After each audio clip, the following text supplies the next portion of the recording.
Bonjour à toutes, aujourd'hui nous allons voir comment réaliser donc un ruban en one stroke. Donc pour ceci, à la base, j'ai posé un vernis clair. Ensuite, par-dessus, pour faire l'accroche de la peinture acrylique, j'ai posé un top coat mat.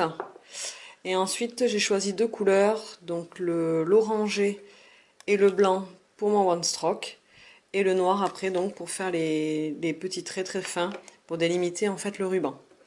Donc j'ai fait ceci pour Halloween, donc ça reste un one stroke un petit peu plus chic. Sur ce doigt-ci, donc j'ai fait un accent nail, donc j'ai fait une petite jupette avec un petit nœud. Là vous avez donc les jambes et les petites chaussettes où j'ai fait des petits pois dessus pour faire un rappel au niveau des couleurs de mes rubans. Donc nous allons commencer. Donc pour le one stroke, ce qu'il faut utiliser en fait, c'est un pinceau spécifique pour ce genre de peinture.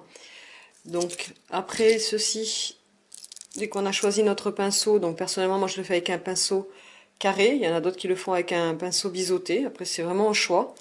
Ce qu'il faut en fait, c'est appliquer sur le même pinceau les deux couleurs. Donc une partie donc pour le clair, le blanc, et l'autre partie pour l'orangé. Donc le pinceau est vraiment avec deux couleurs. Et après, il faut passer son pinceau pour vraiment fondre la peinture sur le papier aluminium. Donc des deux côtés par contre, hein, pensez bien à le faire. Donc là pour le ruban, on va commencer par le foncé en haut pour les deux petits traits. Et après ça sera l'inverse, ça sera le clair et le foncé en bas. Donc on va commencer. Alors, hop, j'essaie de me mettre face à la lumière. Donc on fait deux petits traits, sachant toujours que pour le one stroke, on passe toujours deux fois. Donc là, c'est mon premier trait. Donc à chaque fois qu'on va recharger son pinceau, on passe hop, la peinture sur le papier aluminium. Et on passe la deuxième couche. Ensuite, on va faire le trait d'en dessous. Donc, je charge mon pinceau, je le passe sur le papier aluminium. Et je viens me rapprocher de mon premier trait, comme ceci. Toujours pareil, on attend que ça sèche et on passe une deuxième couche. Donc là, comme pour les deux premiers petits traits, on monte légèrement sur l'orangé pour faire un joli fondu. Et on descend légèrement avec son pinceau. Alors si vous avez mis trop de blanc ou trop d'orange, ne vous inquiétez pas, après quand vous faites votre second passage ou troisième passage, après ça dépend du résultat que vous voulez obtenir, vous pouvez corriger en fait vos traits. Hein. C'est pareil entre chaque trait, donc le premier passage puis le deuxième, dès que vous venez au trait suivant, rincez bien votre pinceau, essuyez-le donc sur un papier absorbant et continuez vos lignes. Hein. Donc à chaque fois, hein, pour que ça soit toujours, votre pinceau soit toujours bien propre. Donc quand on a fait ceci, on va donc faire les plus grands rubans. Donc on va venir du coin externe donc de l'ongle, pardon, et revenir se rabattre sur le devant des premiers traits. Donc on peut monter légèrement dessus. Donc oubliez pas plutôt de bien mettre le blanc en haut cette fois-ci et le orange en bas. Hein. Donc toujours pareil, on passe de couche de toute façon, donc vous inquiétez pas si à la première ça marque pas bien, ça dépend après des peintures qu'on utilise en one stroke. Voilà. Et on vient mourir de l'autre côté. Et donc là on va aussi passer donc deux couches. Quand vous avez donc obtenu les petits rubans que vous souhaitiez, donc sachant que plus vous appuyez votre pinceau, plus vous aurez un ruban est large, plus vous le faites léger, plus vous aurez un ruban beaucoup plus fin. Donc après, ça, là, c'est vraiment à vous de choisir. Et puis bon, avec l'expérience, de toute façon, du one stroke, vous allez trouver vraiment le bon dosage. Donc quand on a fait ceci, en fait, maintenant, ce qu'on va faire, c'est délimiter donc avec des petits traits fins. Donc pour ça, j'utilise un pinceau de détail 00 de Roubloff. Donc j'ai pris une peinture, je ne sais pas si vous voyez sur la bague vague, une peinture noire que j'ai légèrement diluée, parce que plus la peinture acrylique est diluée, plus vous faites de traits fins. Donc maintenant que c'est fait, je vais prélever, donc toujours avec un pinceau propre, hein, parce qu'on a tendance à diluer avec de l'eau, on charge énormément les pinceaux, donc faites attention à ça. Vous rincez bien votre pinceau, vous l'essuyez, et après vous prenez de la peinture bien diluée.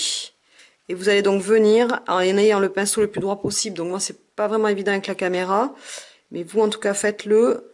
Vous allez venir en fait délimiter les pourtours de votre ruban.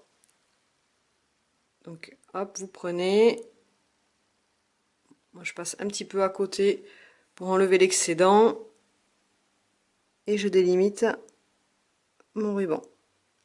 Voilà, et vous faites ça en fait sur le haut et sur le bas et ainsi de suite. Donc là on va faire au moins les premiers ensemble. Donc sachez que plus vous aurez votre pinceau, là d'ailleurs vous allez sûrement le voir, plus vous aurez votre pinceau plat, plus vous ferez des traits larges. Donc faites bien attention à ça. Le but c'est pas d'avoir un trait large, au contraire c'est plutôt de faire quelque chose avec un résultat plutôt fin. Voilà, et donc là maintenant je vais délimiter au niveau de la partie orange. Donc, je vais mettre un petit peu devant pour pas faire un trait non plus trop large. Et avoir mon pinceau donc le plus droit possible.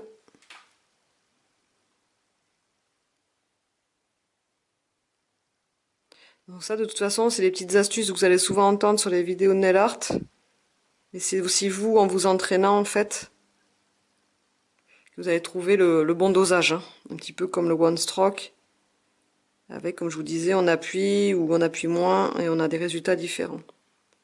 Donc ça, où on s'entraîne sur son ongle directement ou autrement sur une feuille. Après, c'est vraiment au choix de chaque personne. Voilà, donc vous voyez là, on commence à avoir en fait le résultat du ruban, tout simplement. C'est vrai que sans le noir, ça a tendance à pas assez démarqué. Voilà, et on fait comme ça jusqu'en bas. Donc quand votre acrylique est bien sèche, donc vous allez voir de toute façon elle est relativement mate, on met un top coat donc par-dessus, ce que j'ai fait à l'instant en attendant de relancer ma vidéo. Et on vient prélever donc un strass, donc là j'ai pris des strass légèrement orangés pour rester quand même dans le thème. Donc je le prélève et je viens le positionner dans le creux. Hop, que j'ai laissé donc dans le bord libre au niveau du dessus de mes rubans. Voilà, et par-dessus, ce que je rajoute pour vraiment que ça sèche relativement vite, c'est du sèche-vite. Voilà, donc là je le passe directement sur tout l'ongle et aussi par-dessus donc la petite pierre. Et là ça vous fait donc un nail art pour Halloween, mais quelque chose d'un petit peu plus chic en fait. Ça change un petit peu des têtes de mort et des araignées. Des fois ça peut être sympa aussi, mais bon c'est bien aussi d'avoir un nouveau look au bout des doigts. Voilà, donc je vous dis à très bientôt. Donc pour tous les produits que j'utilise, vous aurez ça sur mon blog. Je vous laisse le lien sous la description de ma vidéo. Sinon, vous pouvez aussi me retrouver donc sur Facebook. Là aussi, il y aura le lien sous ma vidéo et vous l'avez aussi sur la bande annonce de mon site, de ma chaîne pardon YouTube. Vous pouvez, c'est avec grand plaisir, m'envoyer vos photos d'Halloween pour que je regarde un petit peu ce que vous faites. Et les plus jolies, parce que bon, je me fais un petit jury avec moi, mon ami et puis les partenaires. Les plus jolies, en fait, je les affiche sur mon site. Voilà, bah écoutez, je vous dis à très bientôt pour un nouveau tuto. Et pour ce, bah, bon Halloween.